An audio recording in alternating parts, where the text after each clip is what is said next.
Hello everyone, this is Defense Politics Asia, and this is the summary for the day of 735 for the 28th of February.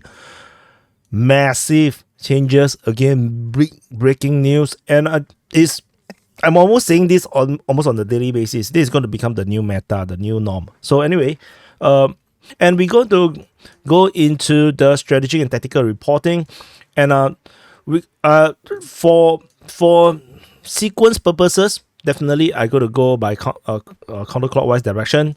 For those that want to just jump to the main action, you can just jump to the main action in the timestamps. And over at this Kherson Front, at the Kherson Front, there's a huge development. First thing first is Krinky holes. According to the Russian reporting based on Ryba reported that the Krinky is still a thing. They say there's the wave of static clashes and mutual strike in Krinky, and their mapping continue to show Ukrainian forces holding a position within Krinky. Krinky holds, alright, yay! So we have more things to talk about in the Kherson Front, and so this continues to be the case. But there is something even bigger that happened. The Ukrainian forces tried to land over here at this spur, this Tendra spur, or Tendra spit. So this tongue over here, the Ukrainian forces tried to land amphibious forces over here, and it is a surprise probably to the Ukrainian forces because so far away from what would believed would be the natural front line or natural place where the Russians may hold more defenses. The Ukrainian forces tried to land here and they still met with Russian forces. According to the Russian Defense Ministry, this is the official report, that the 73rd Marine Special Operations Center have attempted to land on the Tendra Spit with speedboat, and 4 of the speedboat was destroyed. The 5th one turned around and ran away, and according to the Russians, 25 troops was lost, 1 was taken prisoner, which is how they actually know who is the unit that actually tried to do this amphibious landing. Ryba also reported on this, so saying that the 5 boats tried to land, and then the forces actually got into the battle.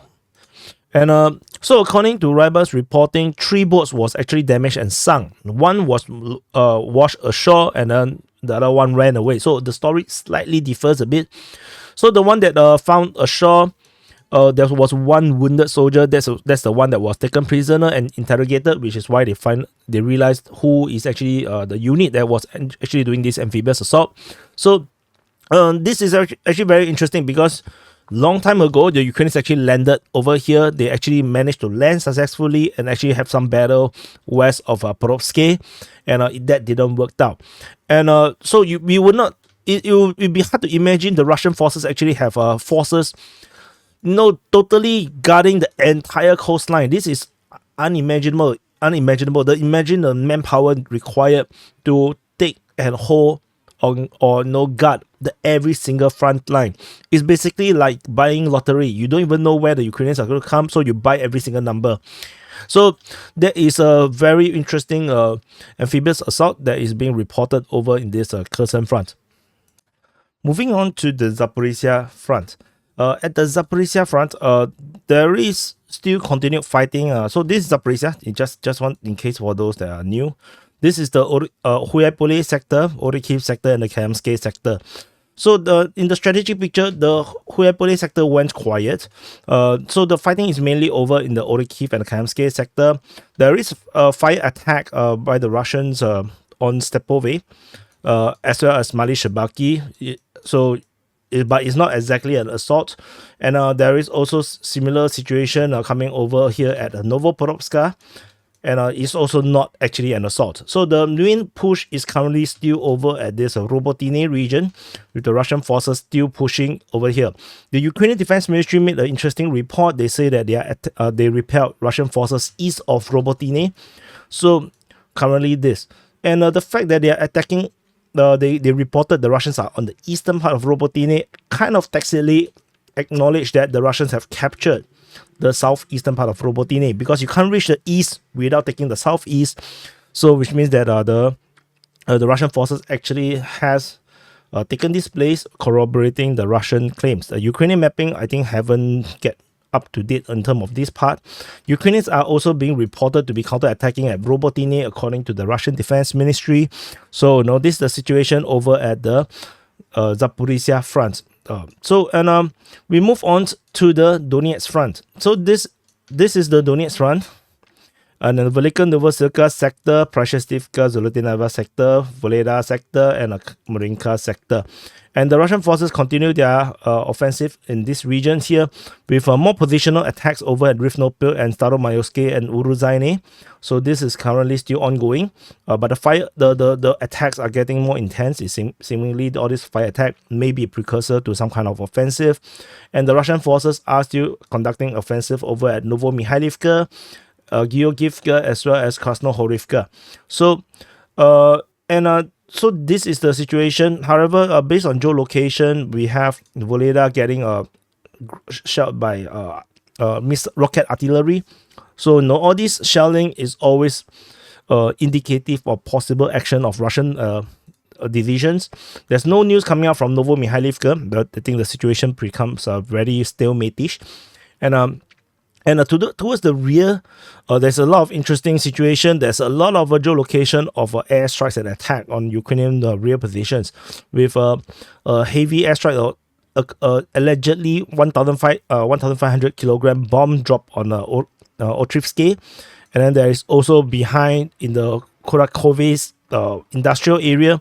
Also, there's airstrikes being reported in these areas here. So these are all airstrikes, and so this is most likely a Ukrainian stronghold that is feeding forces towards the front, and this is where the operational tactical HQ is going to be, and which is why we are seeing all these airstrikes.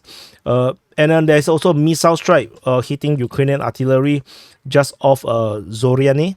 So these rear actions are very interesting to note, that the Russians are planning something bigger, as there's also geolocation of a T-72 getting destroyed within the southern part of Krasnohorivka. And the fact that it was destroyed shows that, and it's destroyed between buildings, which means that the Russians are actually fighting this tank very near. So this possibly corroborates the Russian claims that they are now in the southern outskirts of Krasnohorivka. So these are the hits, and then further artillery actions and airstrikes is reported within Krasnohorivka, trying to soften up the Ukrainian position. So we are definitely going to see some kind of a heavy Russian attack going into Krasnohorivka in the very near future. So that's all from the Donetsk Front. And moving on over at the Avdiivka Front, this is the front line that everybody is now very concerned about. The Russian forces are continuing their attack. They have penetrated through Badaichi, Olivka, Tonenke, expanded Zheveny. They're attacking Pervomaiske and Nevelske. And the Ukrainians are counter-attacking over at Bakhmutivka, over at Olivka, Tonenke, and Pervomaiske. And there is number of major claims are coming from the Russian side, not the Russian Defense Ministry, but from the open source. So the Russian forces have allegedly taken Badaichi, according to Ryba, as well as Tonenke, and this is, and then after this, and also they have reportedly taken Olivka.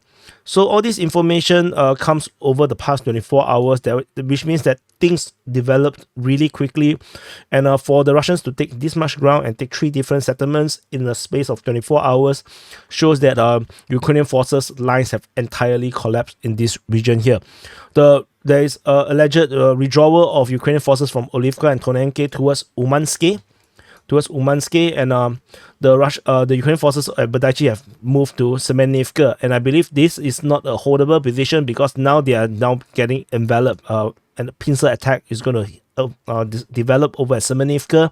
Ukrainian forces is likely to quickly run away to Novoselivka, Persha. This is most likely going to happen, or towards Novoporovske, and this is going to develop into the new line of defense, which I doubt will hold as well, because apparently, given the fact that there is no heavy entrenchment along this line, of Badaichi-Olivka, and Tonenke, the lack of heavy entrenchment means that the rear position is going to be even worse. So the Russian forces is going to have a field day if they can continue to keep up with this intensity of advancement and development. Then they are likely to continue to make full use and full development of this breakthrough. And there is a high chance, a high possibility that the Russians are able to do this because, as I mentioned in the regrouping of the Russian forces, they now have a full army group that is concentrating almost entirely on Avdiivka. So let me click that. So this is, so just realized my changes was not reflected. So there's an entire group of army group, the center group is now focusing purely on the Avdiivka front. And so for such a big force that is concentrating only on this front, which means that the Russians would have the capability and the capacity to follow up on breakthroughs. So if you don't have enough manpower and equipment, you will not be able to exploit a breakthrough. And the Russians, given the concentration of forces at the Avdiivka front, it shows that we literally is seeing this in action, that they have enough reserve to rotate and continue to push one after another against the Ukrainian lines. And the Ukrainian forces over this area here is unlikely to be able to hold unless they have massive number of reinforcement to proceed to provide covering for the withdrawing forces, and then hold the line that the Ukrainians would need. And also, it's going to be quite difficult because if they do not have a heavy entrenchment and fortifications, then they will have to depend on maneuver warfare, and the Ukrainians are severely lacking in equipment in terms of tanks and armored vehicles.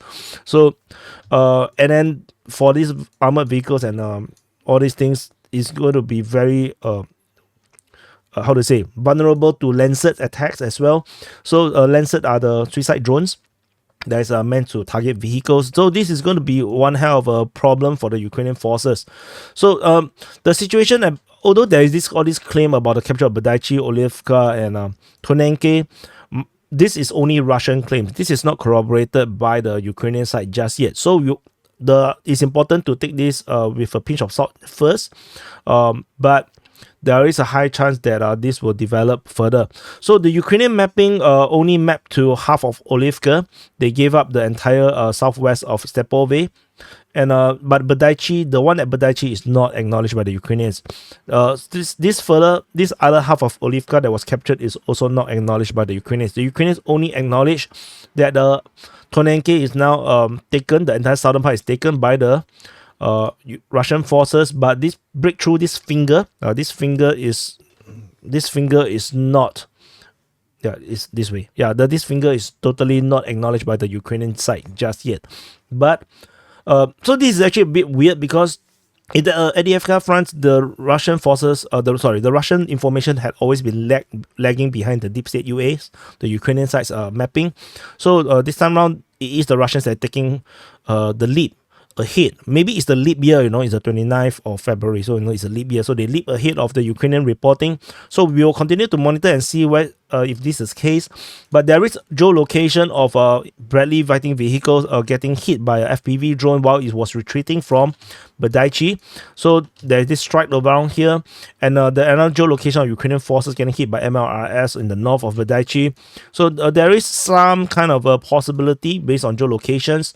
So we will definitely have to take note of the development, whether this can be corroborated. But given the tide of the war is very, very believable that these claims are all correct, and the Russian forces are indeed have captured Badaichi, Olivka, and Tonenke.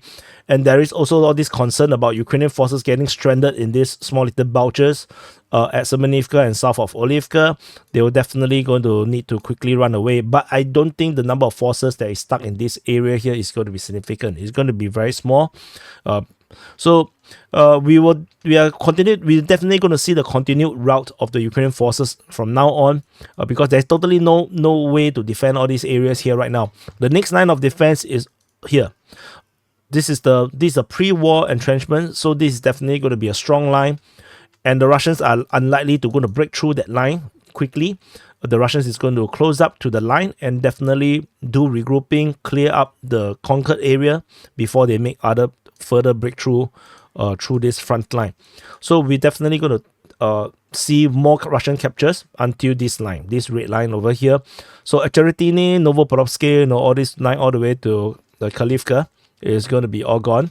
The Russians is going to fan down to Netelove from Umansky region and take Pervomaisky. The Ukraine forces is not going to hold Pervomaisky if the Russians attack into the rear. So these are all very, very interesting. The Russian Defense Ministry themselves acknowledged they have captured this town called Petrovskoye. So this Petrovskoye is most likely referring to Stepove, because it's something that they have not acknowledged just yet.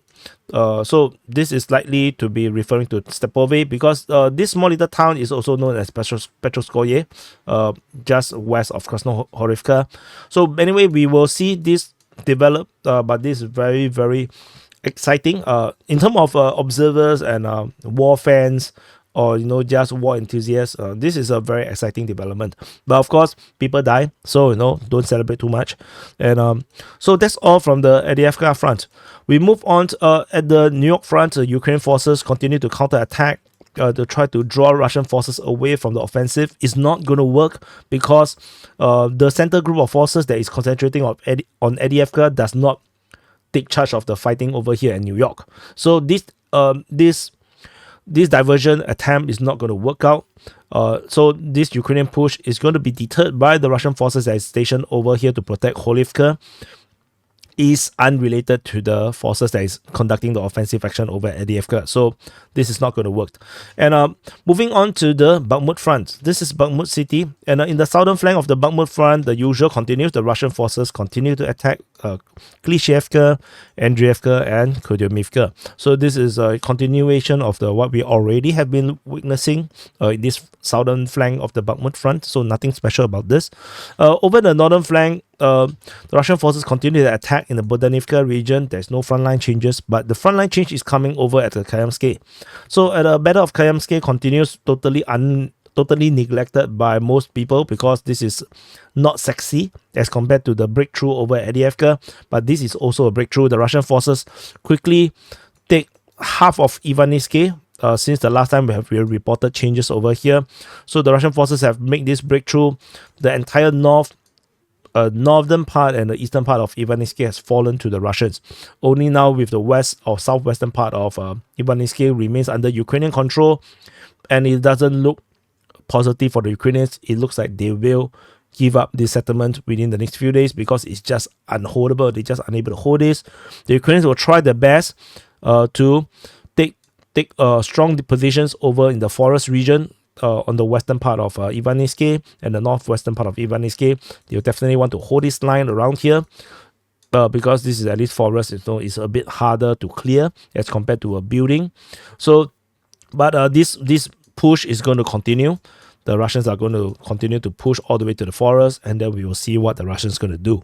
And so that's all from the Bakhmut front. We move into the Siversk Front. At the Siversk Front, the Ukrainian forces try to attack Berestove. Very interesting division of all the things that's currently happening in Ukraine. They decided to attack Berestove. Russians resumed their attack over Bilohorivka in the Luhansk region. So reported by the Ukrainian Defense Ministry. We will continue to monitor the Siversk Front. This front is going to be really boring until something going to happen. The attack at Rozdolivka was not repeated, so it was a probing attack. So we move. That's all from the Siversk Front. Over at the rear of the Siversk Front, sorry, I just forgot. There is a artillery system getting hit by a Lancet. So no, not Lancet. Is it Lancet? Yes, by Lancet. So this attack also shows the Russian forces in this front line is using all this newer form of loitering munitions and high-tech weapons, and the fact that they are using it do suggest that there is some bigger plans coming from the Russian side. So we'll definitely have to monitor and see how this progress because it's a little bit unusual. And before I move on to the Kreminna Front, there is a S-300 that was destroyed over on this western part of Konstantinivka. And this is one of these surface-to-air missile systems that the Russians have been trying to hunt down, because so many of these Russian aircraft has been shot down. If you believe the Ukrainian claims, so many Sukhoi 34s are hit. So the Russians are definitely hunting for all these surface-to-air missile systems. And talking about shooting down our Sukhoi 34s, I forgot to mention the Ukrainians have claimed another 2 this morning at 9 a.m. local time in Ukraine time. 2 Sukhoi 34 was apparently shot down. So one is over in the Avdiivka direction, another one is the Mariupol direction. So one is probably over the Black Sea, not Black Sea, this, what is this sea called? Sea of Azov. And then another one is in this, probably in the direction over Donetsk Oblast. So these are the 2 spots most likely. But of course, these are continued claims. But the fact that there is S-300 getting destroyed, this does corroborate the possibility that the Ukrainian claims are true.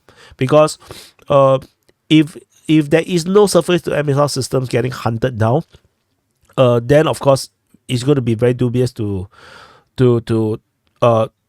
claim, to believe that the Ukrainian claims are true. But the fact that the Russians have been systematically taking out all these surface-to-air missile systems in the Donetsk Oblast, that shows that indeed the Ukrainians have the capability to shoot down all these aircraft. So this actually somewhat corroborates Ukrainian claims.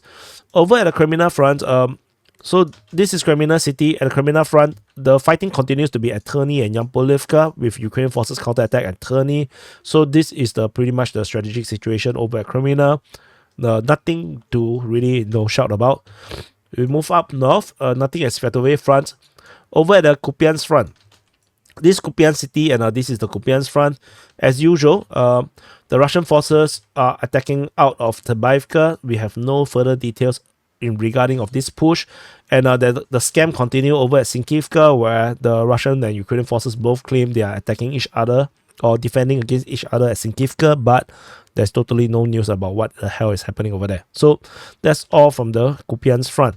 And at the border region, there's only one geolocation. There's a Buk M1 anti-aircraft missile system, the SAM system, the Buk M1, the one that was allegedly shot down the Malaysian airline over Donbass. This was destroyed just off the border north of Sumy. So this is very interesting that the Ukrainians actually dedicated a surface-to-air missile system in that direction. So yeah, it is a huge investment given the lack of surface-to-air missile system. So definitely the Ukrainians are probably planning to shoot down some aircraft in that direction. Yeah, so that is just interesting to me. So that's it. So this is the summary for the day of 735 for the 28th of February. Do press the like button, subscribe, and I'm going to talk about conclusions. So in terms of conclusions,